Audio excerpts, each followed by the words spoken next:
Let's now bring in Gauteng Education MEC Matome Chiloane. He joins us now via video link. MEC, thank you so much for your time and good afternoon to you.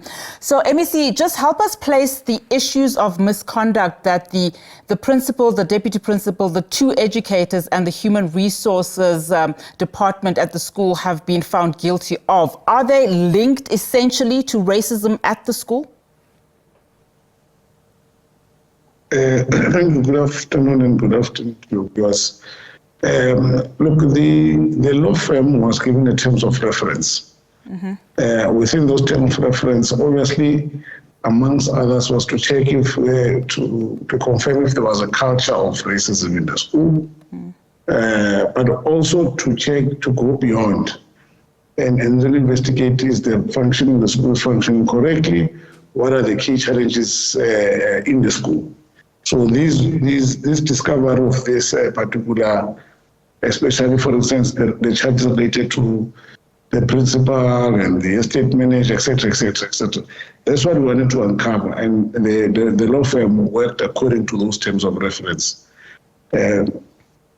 So according to those terms of reference, can you then say that a culture of racism does exist at Pretoria Girls High School? Because the report or the summary of the report, as we've been hearing, of course, as you also rightfully point out, it does come as a result of those 12 girls who started a whites-only WhatsApp group, were subsequently found not guilty of misconduct. You then indicated that you would be launching an independent investigation to determine whether there's a culture of racism at the school. So does the summary report then indicate to that? Because what we're hearing from the lawyers, of course, as you've also touched on now, the husband to the principal driving school vehicles and ill-treating some of the members within the school. We also heard that some white teachers are not greeting black teachers, in fact, saying that the black teachers they thought were actually workers at the school. So does that then confirm to you that a culture of racism exists at this particular school? What makes me happy about the report is that the learners don't have that particular culture.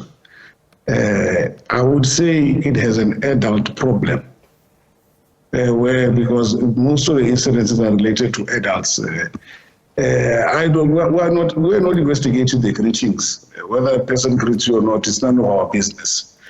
But how the relation and the operation in the school does it signal racism or a subtle exclusion of others against others? Yes, that's what we were able to determine.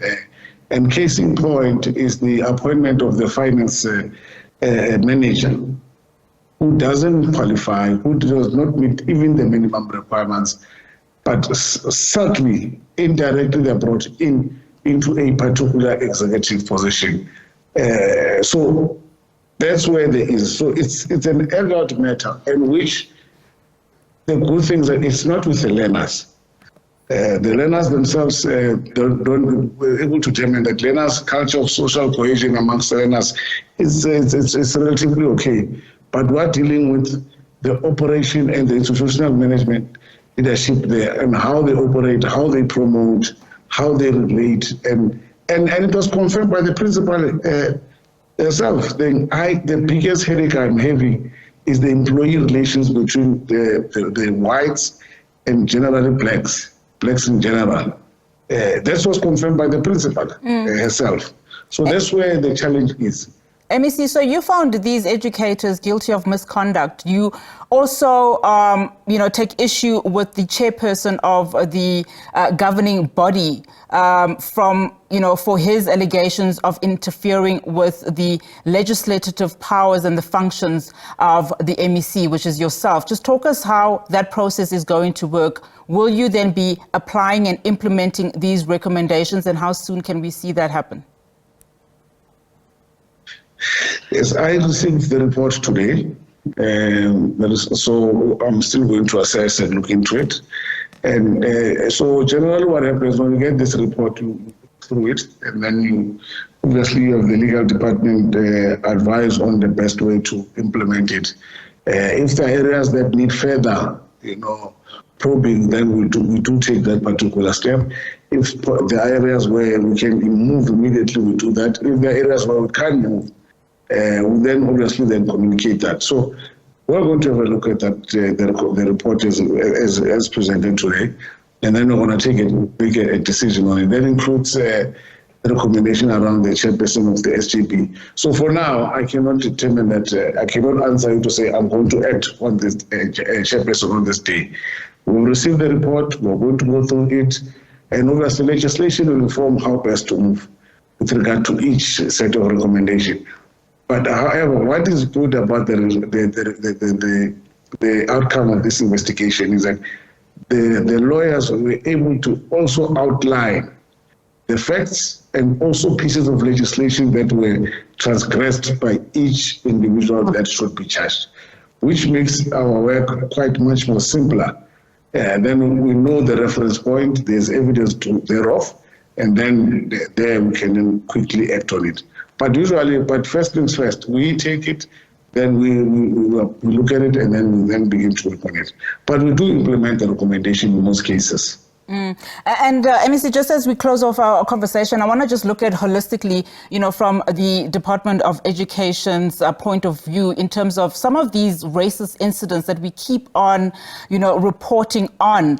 And we are, of course, told that dismantling racism requires that, those that are complicit or those that perpetuate it be held to account. In a schooling system, we have seen how educators who are found guilty of some form of transgression circle back into the system. How do you avoid that going forward as you look now at this particular matter? And we know, of course, that this is not the first incident that we've heard of racism at this school. Obviously, this also poses an opportunity. I know that nationally, the Jane is speaking about the national dialogue. For instance, if you find in this school, the first thing is to have an engagement, a dialogue that really talks to these subtle issues that have been, quietly rearing itself in the school, so that the school can move towards the cohesion. Look, it's a small challenge. It's a challenge, but it exists. However, what happens if, for instance, now these educators that are found, they don't just move from one school to the next. There's a vetting process that needs to be taking place where before you appoint, you reassess that particular educator, that this educator from where they worked before or worked, this is the report we're getting, and how then do we decide on appointing them or not. But besides that, this is an opportunity for us, for a dialogue within a school, social cohesion program. Fortunately, I repeat, is that it was not discovered in between learners, but the problem is an adult problem, as I've picked it up from the report at the preliminary stage as I've read it. MEC, thank you so much for your time. MEC Matome Chiloane there is the Gauteng Education MEC, of course, commenting there about those summary findings and that report that has been released into the Pretoria High School for Girls, where the deputy principal, the principal, 2 educators and a human resources manager, I presume, have been found guilty of misconduct.